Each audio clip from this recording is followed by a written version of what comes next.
அதுக்கு ஜஸ்ட் முன்னாடி தான் ஒரு 1 மந்த் முன்னாடி வந்து ராஜா சார் எஸ்பிபி சாருக்கு நடுவில் ஒரு சின்ன ஒரு கிளாஷ் வந்துச்சு. ராயல்ட்டி இஷ்யூஸ், அவர் பாடக்கூடாதுன்னு சொல்லிட்டு சொன்னாங்க. அதை பற்றி எனக்கு கருத்து கேட்டிருந்தாங்க. ஒரு இன்டர்வியூவில் நான் சொல்லியிருந்தேன், ராஜா சார் பண்ணது ரைட்டா அப்படின்னு சொல்லி கேட்டிருந்தாங்க. ராஜா சார் பண்ணது சட்டப்பூர்வமாக கரெக்டு தான். ஆனால் நட்பு ரீதியாக அது சரியான எனக்கு நான் சொல்கிறதுக்கு எனக்கு இது இல்லை, அது சரியாக படலை எனக்கு. ஆனால் அதை நான் சொல்ல முடியாது, அவங்களோட ரிலேஷன்ஷிப் அப்படின்னு சொல்லிட்டு சொன்னேன். ஃப்ளைட்டில் வந்துகிட்டு இருக்கும்போது அவர் பக்கத்தில் உட்கார்றதுக்கான ஒரு வாய்ப்பு கிடச்சிது. உட்காந்து நிறைய கதைகள் பேசிட்டு வந்தோம். அப்போ அவர் சொன்னார், உங்களோட இன்டர்வியூ பார்த்தேன், அதை பற்றி நீங்கள் சொன்னது நீங்கள் ரொம்ப சரியாக சொல்லியிருந்தீங்க அப்படின்னு சொல்லிட்டு அதை பற்றி பேசிட்டு வந்துட்டு இருந்தார். நிறைய பாப்பாவோட பாடல்கள் பற்றி சொன்னேன். என்னோடய பர்த்டே சாங் பொன்மாலை பொழுது ஷோவோட டைட்டில் அதான் என்னோடய பர்த்டே சாங். அந்த பாட்டு அப்பா எழுதின அன்றைக்கி தான் நான் பிறந்தேன். அந்த பாட்டு எஸ்பிபி சார் பாடியிருந்தாங்க.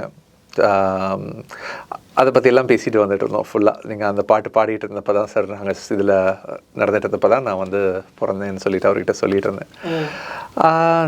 ரொம்ப எனக்கு பிடிச்ச ஒரு சிங்கர். நிறைய அவரோட ஆப்வியஸ்லி அதை பற்றியெல்லாம் நம்ம இது பண்ணணும்னு அவசியம் இல்லை. அவர் வெர்சிட்டாலிட்டி, அவ்வளோ விஷயங்கள் பண்ணியிருக்காருன்னு. என்னோட பாடல் ஒரு 3 பாடல்கள் பாடியிருக்காரு அவர். அந்த பாடல்கள் எனக்கு ரொம்ப பிடிச்ச பாடல்.